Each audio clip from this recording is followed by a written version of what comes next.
Okay, everyone. It is coming up on the hour of 2 o'clock on the West Coast of the United States. I hope you're doing well wherever you are. It's so great to be back. So our YouTube Live, back from Hawaii, wearing an Aloha shirt in honor of Hawaii, the Hawaiian Islands. It was a lovely trip.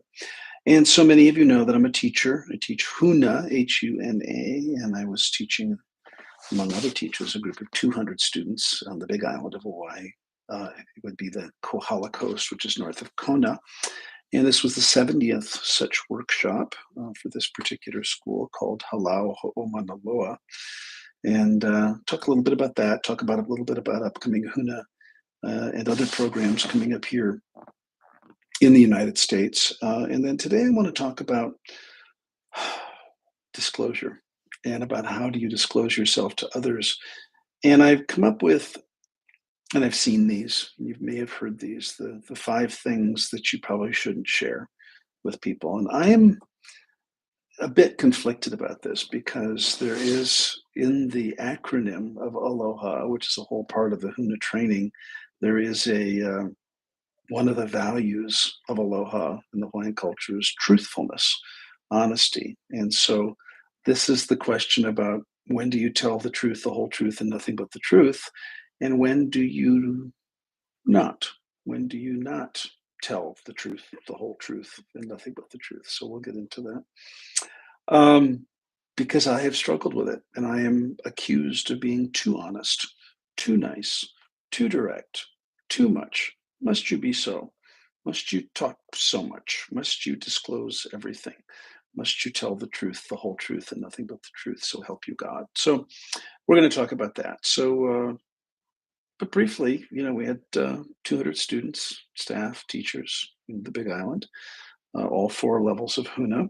And coming up here in Las Vegas and virtually, there is our virtual hybrid level 1 Huna training coming up here in late April, early May, which is the introductory level of Huna. If you are interested, it's on the website, drpatrickscott.com/live events. And then for the first time, really, on the mainland, we're doing a level 2 class, and I've been given permission, special permission from the school or Halau in Hawaii to teach level 2. We really want to get these teachings out there. And while I believe everyone should go to Hawaii, I'm just going to be straight with you. It is expensive. It's expensive to go there. It's expensive to get there. The class, of course, there's a tuition fee. It's 9-10 days. And we as a school are trying to get these teachings out. So I know there's a Kumu in Japan. She's teaching levels 1 and 2 with help. She's going to level 3 this fall, I believe. There's a Kumu in the UK who's teaching virtual level 1s, and I'm teaching level 1s in person and online. And we are really trying to get these teachings out because these are really a collection of 18 aspects of the Hawaiian culture for healing, for manifestation, for relationships. And my story. I've healed myself from multiple near-death experiences, life-threatening cancer, life-threatening head injury, life-threatening back pain and back injuries. And I, as a person, as a clinician, as a professional, I wouldn't do these tools and I wouldn't talk about these tools if I didn't use them myself and I didn't think that they were really efficacious for other people. So that's Huna. You can find out about my teacher and our school at huna.com. HUNA.com, and you can find out more about our programs in Las Vegas and elsewhere in the United States by going to drpatrickscott.com. There's a link below in the description. And we have the level 1, level 2, and then it came up in class today, teaching here at the clinic, the graduate students. They were, it's so interesting. I have multiple lives and multiple feet in multiple worlds. And I'm a college professor. I'm a field instructor in the behavioral sciences. I host graduate students, interns of all the behavioral sciences here at the clinic.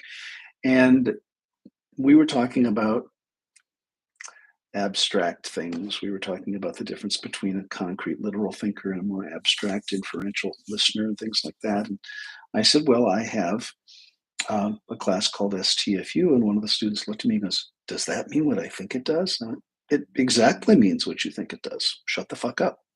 Because, as one of my colleagues mentioned, that all roads lead to shut the fuck up. If you're talking about getting more in touch with your intuition, getting more in touch with your emotions, we spend so much time in Western culture analyzing and thinking and wondering and questioning and spreadsheeting and reading and all that sort of thing. So my favorite saying is, we have enough information now with the internet that we really have everything that's ever been written pretty much is available online. And so um, our lives are calling us for greater things. And that isn't about just thinking. It's not just about collecting more knowledge.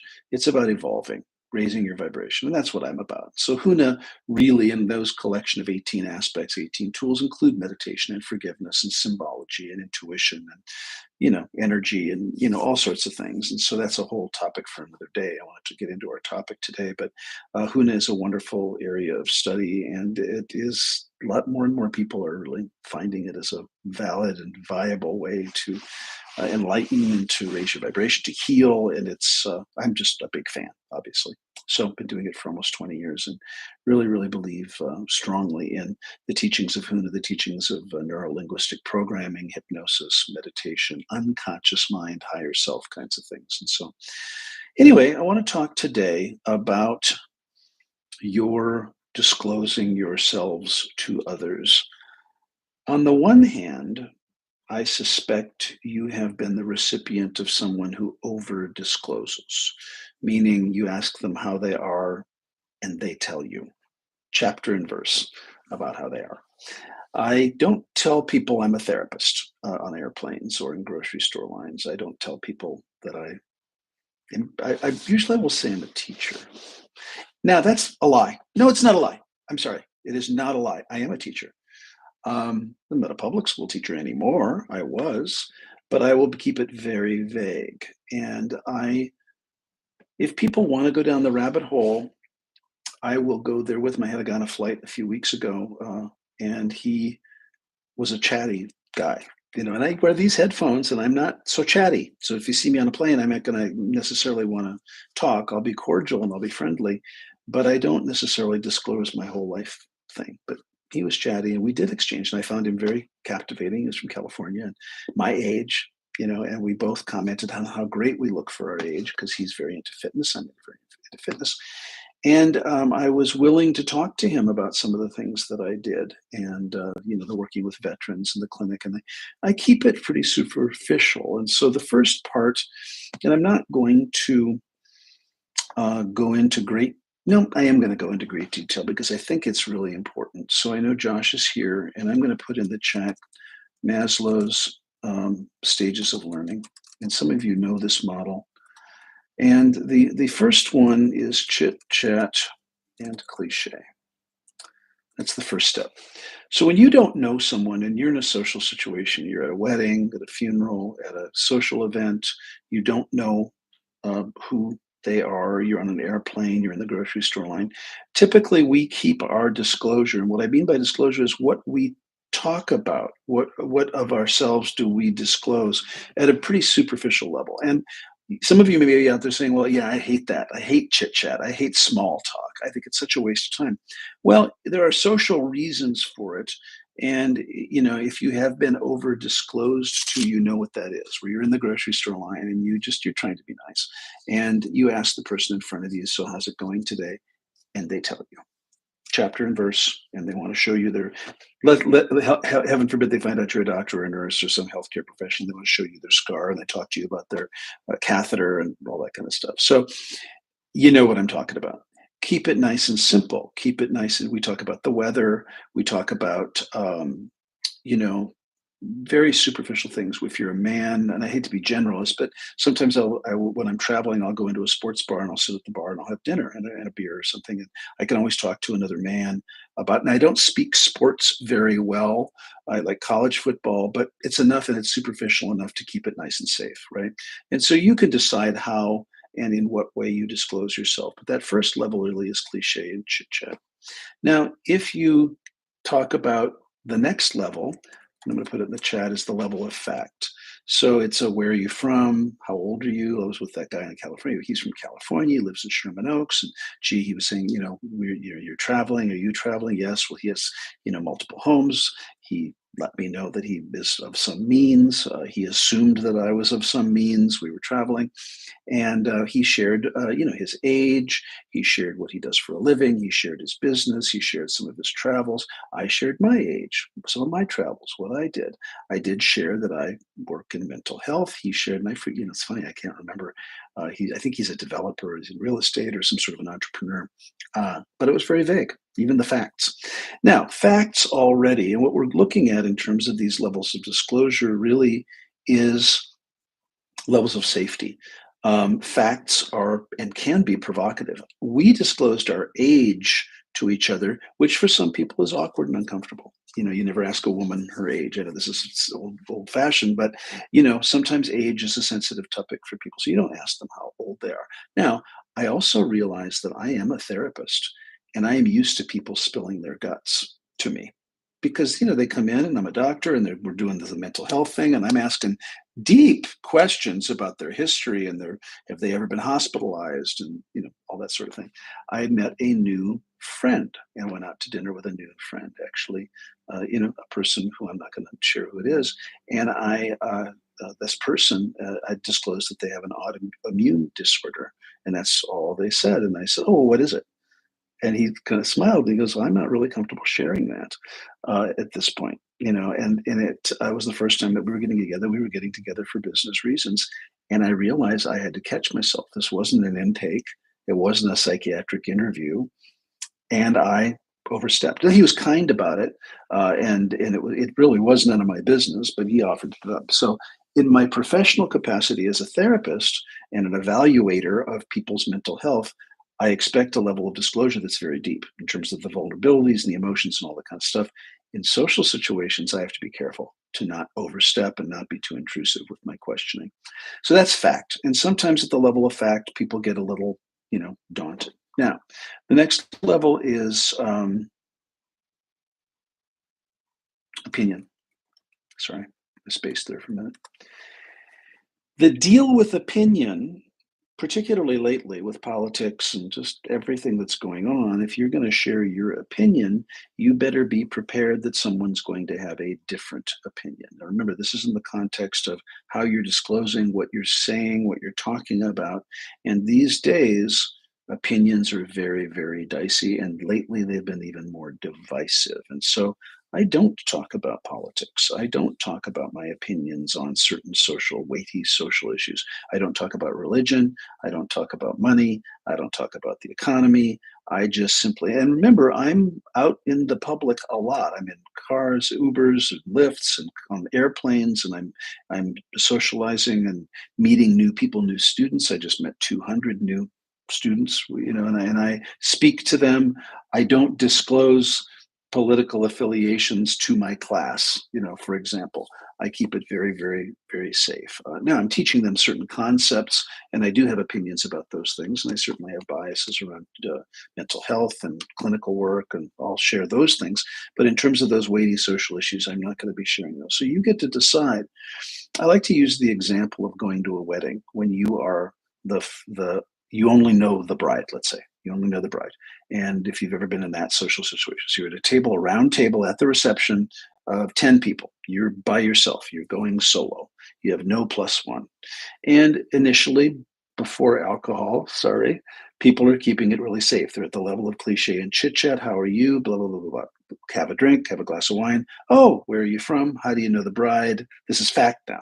Where are you from? What do you do? How do you know the bride? On and on and on. Next level. And my joke, this is a joke now, people. Do you comment on the bride's dress and say that you just really think that's the ugliest dress she could have picked, or you thought the bridesmaids' dresses are really hideous, or whatever? That's an opinion. Do you talk about politics? Do you talk about abortion? Do you talk about gay rights? For me, do I disclose that I'm, in the LGBTQ community? You have to weigh it out. Is it safe, right? And so Josh is saying, absolutely stir the pot. Stick it to them. That's great. And you get to decide how, in what capacity you do that. Finally, the deepest level of disclosure, and then we're going to get into what you should probably not be disclosing in any context to anyone, is the realm of emotions and feelings. That's the fourth level. And people, if they disclose their feelings and emotions, that's the deepest level of disclosure. And now, relationships being what they are, if you look at your romantic relationships, we get together and we're just loving, we fall in love, we talk about anything. And then, if we're not careful, relationships grow at the boundaries, meaning if there is no disclosure, it can stay pretty. And you may know people that you don't really know much about them. I remember I have coworkers. There was a nurse that I worked with in the ER, and I realized she was full of questions. But there was a time when I realized I didn't know anything about her. I didn't know if she had a wife or a husband. I didn't know if she had kids or a pet. I didn't know where she lived. I didn't know where she went to school. I just knew absolutely nothing about her. But she was very chatty and very inquisitive. And there was a dynamic there where I would ask her and she would just sort of avoid the topic. And I have several friends now that are very secretive. You just don't really know what's going on with them. And that's fine. That's totally fine. But it can set up a mistrust where you're just not sure if you should trust them. And I know that's not fair, but that's kind of how we do it. And so you get to decide up against the levels of disclosure how much and where the safety is and when and if you can disclose certain things. Now, let's get into the five things, and I'll put them in the chat if you're taking notes. The five things that you probably shouldn't disclose. Now, remember I said that aloha means hello and goodbye. It means true love. And as we teach in Huna, and I'm not going to go through this model, but I want to let you know that aloha also we use as an acronym in Hawaiian with the Hawaiian language to use that aloha and the Hawaiian culture as a whole is based on these things. One of them is truthfulness and honesty. And so this becomes, well, do I have to tell the truth, the whole truth, and nothing but the truth? And so, being someone who has been accused of over disclosing, I am and do my very best to be truthful. I have a tendency to exaggerate. My mother was a big exaggerator. Funny story. If you could tell when she was exaggerating anything because the number was 14. I'll just let you know. If she was exasperated and had picked up my clothes or called this person or told my brother or told me, and if you heard something like, Patrick, I have told you 14 times to clean your room, it was an exaggeration. She probably only told me 13 times, but that was her marker for she's frustrated, and it was always 14 times. And or somebody will say, oh, a million times. I have called the cable company a million times, right? Now, I don't think that we need to be super literal about, and I work with people who are very concrete and very literal, and that you're going to get the exact number, whatever it is. But this idea about how you disclose to yourselves, to each other, not everything is everybody's business. And so, what I'm about to talk about, the things that you can keep to yourself, that there really is no obligation to share. Now, you're at choice. This is a recommendation based on years of my own research. And so, the first thing that I would suggest you avoid sharing is regret. And there's a reason for this. I don't think that you need to be putting out there lessons. Well, listen to me carefully. I think you can put out the lessons you've learned. I will share with you, I have shared multiple times that I did not take care of myself. And I had a series of 3 life altering injuries, 2 accidents, and 1 cancer, stage 4 cancer. I don't say that I regret it. I don't say that I regret any of that. I say that my lesson was I need to take care of myself and that clearly I'm a slow learner. And so I'll use it as a vehicle for teaching. And I work with clinicians and I work with very high achieving people who can burn the candle at both ends. So I'm going to switch it to a positive, but I'm not going to be negative. I'm not going to be regretting and putting out there that, oh, I have so many regrets. I wish I had done it differently. I may feel that.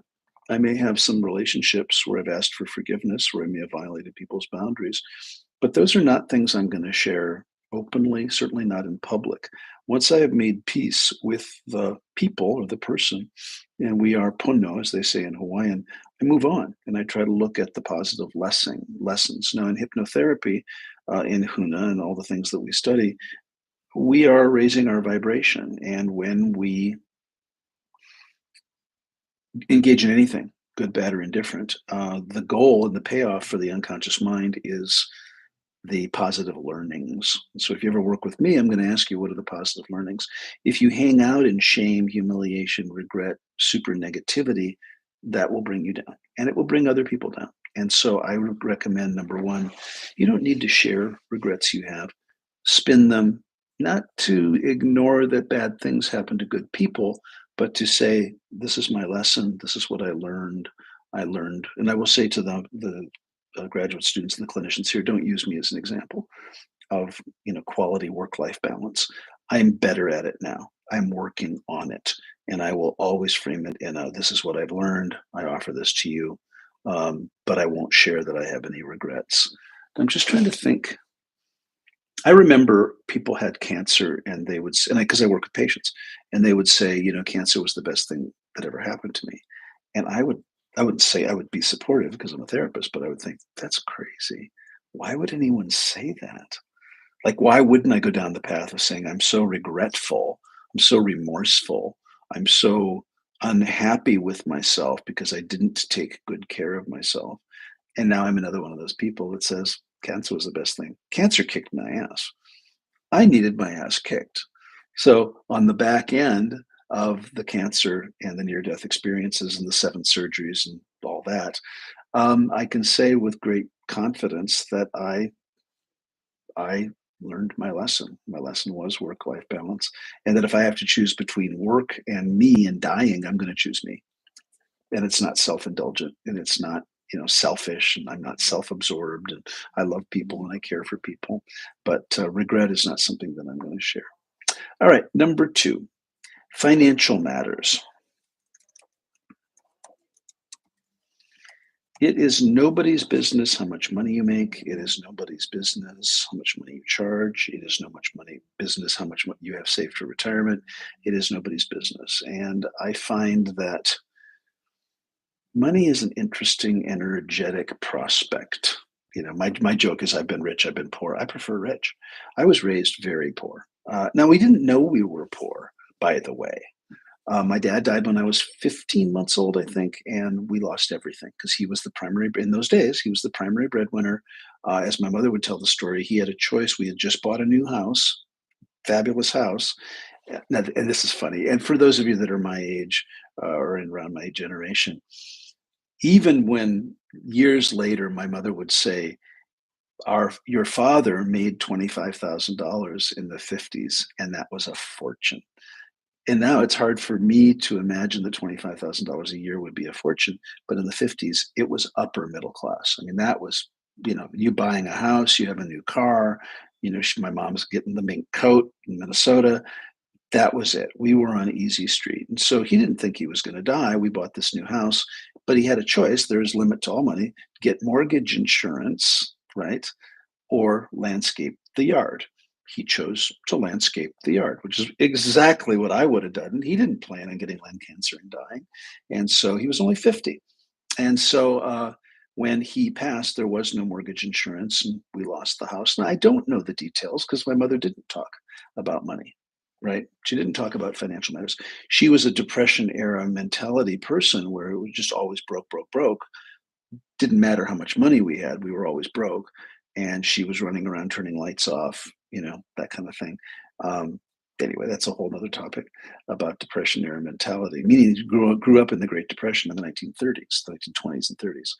And so but she never talked about financial matters. And so the how much debt you have, how much savings you have, how much you have in retirement, how much you make, how much you charge, depending on, is really nobody's business. And so I really like to keep financial matters. Now, people that are close to me and who support me, my partner, my business partner, we have to talk about money things. In the business, we do quarterly meetings where we to go over the budget and we go over salaries and we go over what we're going to pay people.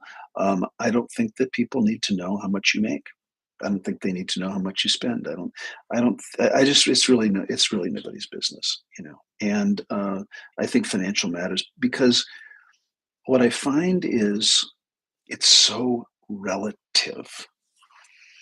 I have a friend from college who in Minnesota got the job out of college, worked that job, I think, for 35 or 40 years and just recently retired.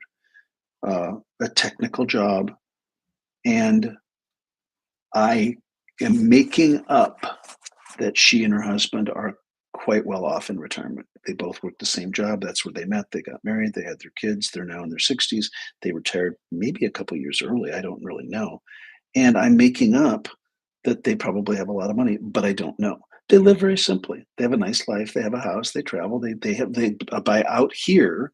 Their Instagram, looks fabulous, but I would have no idea. And I think it's okay that way. I don't need to know how much money they have in retirement. I don't need to know. It's really none of anybody's business. And so I really recommend that you keep that stuff to yourself. The other piece of that is if you are struggling financially, um, I think you can keep that to yourself too. And you can get help from a trusted person.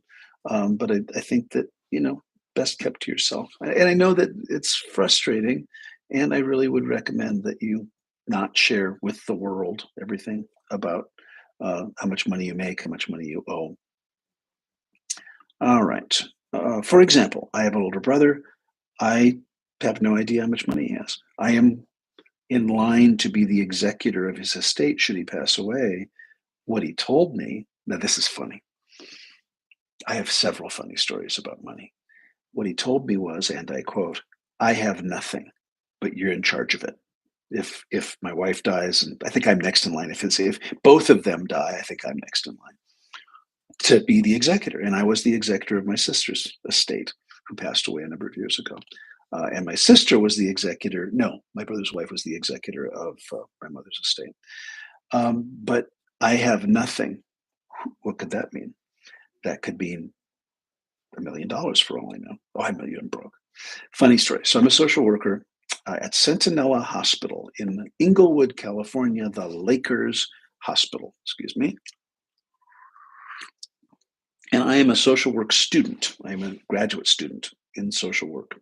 And I was the one that would help the indigent patients apply for Medi-Cal, which is the Medicaid version in California, Medi-Cal. So catchy.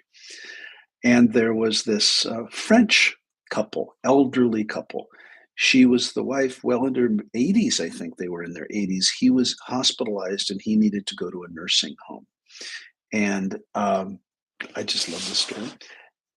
When obviously it's time to be transferred to the nursing home. He was not able to go home because of his medical condition. And well, nursing homes need to be paid, and they had certain insurance, and it would cover a few days. But you know the drill; they needed to. So she says, "Well, we're broke. We have no money. We need to apply for assistance." And they were French. Now, I don't look like I speak French, but I speak French. So I come in and I say, "Hi, I'm the social worker, and I'm here, and we have to fill out this application, blah, blah, blah." And he was not in any condition to talk. She was doing all the talking in English, accented, but fine. And as soon as I started asking about income and how much money they had, all of a sudden she couldn't speak English. I just love these stories. You may not, but I think they're hilarious. All of a sudden, she could only speak in French when I'm starting to ask her about money, how much money they have, how much they have in savings, do they own a house, do they have a car?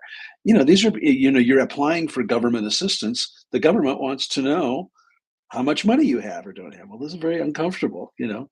So she all of a sudden pretends not to speak French. So I speak to her in French. Then she goes to English. Then I, we do this business. I said, look, I don't care what language you want to speak in. I'll speak in a bunch of languages, but you're going to have to get me your bank statements and your income. So I came back. He couldn't be discharged, because he had nowhere to go. He couldn't go home. It wasn't safe for him to be at home. So I came back a couple days later, we worked through the relationship that we could speak in English or French, and it wouldn't matter. I still needed to know this very sensitive, very private information, and of course, confidentiality. I said, "This is not for me. It's I'm not going to share it." She says, "Yes, but it's really inappropriate that you're asking these questions." I said, "Well, you're asking for government assistance to pay for your husband's nursing home. The government needs this information. Sorry." So she brings me her bank statements. They were worth millions of dollars. Millions. Like $4 million. And you'd never know.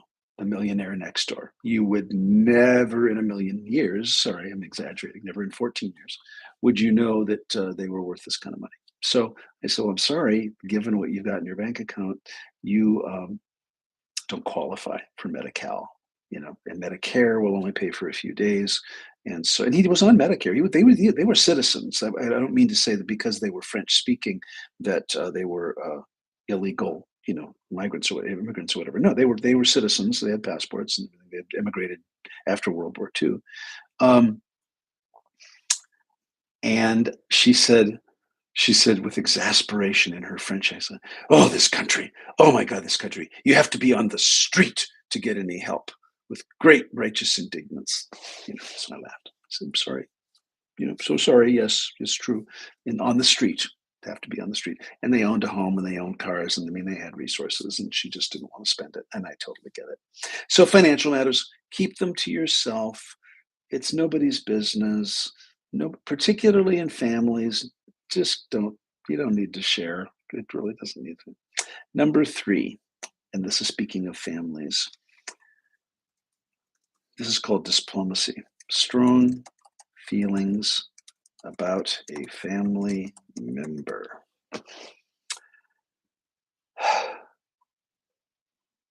There's confidentiality, and then there's the grapevine and the gossip thing. I'm just going to say what you already know. You know that if you tell your sister about the other sister, that other sister is going to hear about it. You know that if you talk about that family member X to family member Y and how you have strong opinions about how they're doing their life, it's going to get out there. There is no blood is thicker than water. And, even though you are talking to one family member in confidence, it is quite common in my clinical experience, people, that there are no secrets. And so be careful in how and what you share about and remember, this is that levels of disclosure, your opinions, right? In my family, both my married family, my in laws, and my biological nuclear family, we have, here I'm about to share about family members, colorful characters with histories of addiction and rehab and jail and prison and all that. And so I have had my share of over talking and over disclosing about my opinion about this one, that one, the other one, because I do have opinions. And I just find that it doesn't help. And it doesn't, it's going to get back to them. And my motto is I'm not going to say anything about someone that I wouldn't say to their face. And I really try to live that. And I do tell a lot of stories, and a lot of the stories about the people that I share confidentially, and I mask their gender, or I mask their. I probably have said these things, to them. And so, just do me a favor: strong feelings about a family member, particularly to another family member, you would be better served to keep that to yourself. All right, number 4. I'm just going to call it ailments. Now, this I'm guilty of. There have been several periods in my life where I was consumed with medical problems. And what do you talk about when you're consumed with medical problems but your ailments. I'm noticing as I get older and as my cohort of friends and family get older, that the common topic is the doctor's visits, the medications, the ailments, the aches, the pains, the sleep. So never mind all day long in my practice, I'm listening to ailments. Then I go home and I talk to friends and family who are my age or neighbors. And again, in this levels of disclosure thing, I have relationships. I have acquaintances with many of my neighbors. I live in two different apartment buildings. You know, I have a place in Minnesota and I have a place here in Las Vegas. And I am cordial. I am friendly. I'm not as friendly as some, but I ask people how they are, and this is when they start saying, "Well, I just came back from the doctor, and let me tell you about my gout. Let me tell you about my colostomy. Let me tell you about my bunions. Let me tell you." And I just, from experience of being one of the people who has over disclosed around my ailments and the recipient of people talking only about their ailments, I just think it's best to leave that unsaid. You know, my mom used to say, if you don't have something nice to say, just don't talk. You know, I mean, that maybe is pie in the sky. If you don't have something nice to say about someone, you just don't talk about them. You know, I think that's okay. But the reality is, people want your positivity. They want to be encouraged by your energy. And if you go down the rabbit hole of every ache and pain, then I think we can laugh at ourselves and we can say, oh, you know, got out of the wrong side of the bed this morning or whatever. And I will try to use humor. But I know that I have really curtailed, and I've had a lot of ailments, you know, I'm not gonna lie. And people will ask, and the people that I'm close to, and I have a therapist, and I will share my aches and pains and all my, physical challenges with people. But I think in general conversation with friends and family and colleagues, people will want to know. You know, there's a lot going around now, and I don't know what it is, but I have a lot of patients right now that are struggling with some sort of a flu or virus. I don't know what it is. And we do talk about it, and we do talk about how demoralizing it is just to not feel good. And I think in general conversation, you talk to your doctor about that stuff. You talk to your therapist about that stuff. You talk to your professionals about that stuff. As a general rule, people don't like whining, complaining people. So that's just my take on it. All right. And finally, number 5, fears. Number 5 is fears. Right now, there's a great deal of instability. There's a great deal of turmoil. I gotta, as much as I protect myself from the news, I do have, a news app and I get the notification. And apparently the Dow Jones plummeted today, 700 points. Crap. Oh, darn. The sky is falling, catastrophizing. Um, I think, again, in an ideal world, you would have trusted confidants. And that can be, I don't, not, I please don't hear me that I'm thinking everybody has to have a therapist and everybody has to have a trainer and everybody has to be at their doc. I'm not saying that. But I am saying that if what's coming out of your mouth every day is negative, look at that.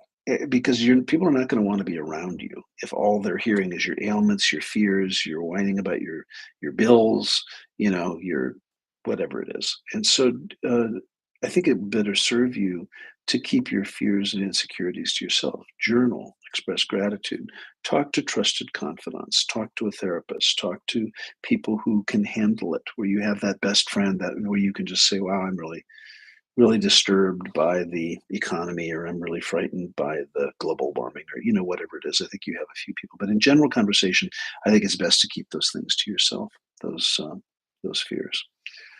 And so I really want to leave you with, and we're about 38 minutes after the hour, 7 deadly habits of communication that I would like you to avoid. And I call them this comes from William Glasser, the 7 deadly habits of highly miserable people. I studied with William Glasser many years ago, in the late 90s, early 2000s. He's a psychiatrist. He's written a number of books: Control Theory, Choice Theory, Positive Addictions. He's passed away many years ago now, but I really like his tongue-in-cheek, sort of dry, witty sense of humor, and he uses these in couples counseling, and I use these in couples counseling. Basically, these are 7 negative communications that you want to avoid at all costs, because if you are doing any and all of these 7 negative behaviors, you are likely to be a miserable person, and you're likely to be not so pleasant to be around. And so, the first one would be blaming, blaming, finding fault, attributing accountability to something outside of yourself, blaming somebody using the finger, the pointing the finger. Blaming is not so good. Number 2, criticizing. Even if someone's not criticizing you, but what comes out of their mouth is pervasive negativity, finding fault, finding criticism, putting down, it's just not really very pleasant. So avoid criticizing. Number 3, complaining, and its close cousin, whining. What I love about complaining and whining, they are cousins. Whining has that characteristic nasal quality. Oh, I don't want to go to school. I don't want to take the garbage out. I don't want to clean my room. I don't want to pay my bills. That's the whining. And then the complaining. If somebody is complaining, even though they're not complaining about you, but what you get from them is just a litany of complaints about how awful everything is. It's just not very pleasant to get around. So I suggest that you avoid these. Number 5, threatening. In relationship, not helpful. Do this or else. I'm going to leave you. I'm going to hold my breath till I pass out. Whatever. Not helpful. Not good. If you're a parent and you need to levy a consequence for bad behavior, then levy the consequence. But threatening and not, as we know in Parenting 101, threatening and not following through isn't helpful. It just doesn't do anything. Then they learn that you're just going to threaten. You're not going to do anything. So don't threaten. Take action. All right. Number 6 would be bribing. Using external reward doesn't really work. It's not really effective. And so we recommend that you don't try to bribe using external reward. You can teach your kids the value of a dollar by giving them an allowance or paying them for work well done. You can offer, leverage that way, but to get compliance just by paying them off, whether it be with something or another, just isn't really helpful or effective, because there's no end to what you'll have to do. So let me look. That's 1, 2, 3, 4, 5, 6.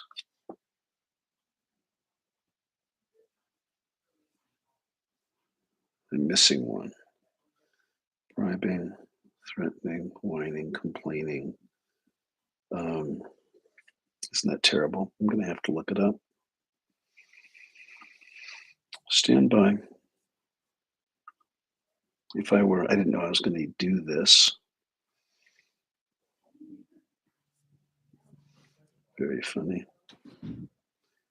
Stand by. It's coming. I think I would remember this because I've done it so much. Punishing. Oh, yeah. This is a good one. It's why I forget. So number 7 is called punishing. Now, it is not the punishing that you may think. Punishing in adult relationships is the silent treatment. You know the drill. Honey, what's wrong? Nothing. No, really, you seem upset about something. There's nothing wrong. Well, I don't know. You seem kind of on edge. There's nothing wrong. And then you press them a little bit, and then they say, well, if you don't know, I'm not going to tell you. And they won't talk to you. So the silent treatment, punishing, is not helpful in relationships. They're not good behaviors. And so, we want to talk it out and have a conversation about what's ailing them. Typically in my relationships, if somebody's grumpy or is withholding or is shut down, I just want to know it's not me. I just want to know that they're not mad at me. If they had a bad night or bad day at work or whatever, and they just need some space and time, great. Just let me know. Just let me know that you need some space and time, and I'm happy to give you that space and time. So these are the 7 deadly habits. So as homework from this YouTube Live, I recommend that you maybe capture these and try not to do them. And try to avoid the 5 things that you should keep to yourself. I know that's a lot of numbers today, a lot of lists, between the 4 levels of disclosure and the 5 things you should keep to yourself and the 7 deadly habits. But a lot of people love lists. I love lists. I love things to check off. And so my assignment to you is to attempt to understand where you are on the stages of learning in anything, where you are, or not stages of learning, levels of disclosure. Sorry. You know what? I made a mistake. That Maslow stages of learning is something completely different. I'm going to write this in the chat now. The stages of, nope, the levels of disclosure. Wow. Levels of disclosure. That's what those 4 things are: the chit chat, the fact, the opinion, and the feelings. Not Maslow's stages of learning. I'll go through those. I think I've gone through them before. Okay, people, I think that's enough for today. I wish you the best. Check out the website, www.drpatrickscott for classes coming, and we will see you next week. No, we won't see you next week. I'm going to be in Billings, Montana teaching doctors. So 2 weeks, we will see you. Have a great day.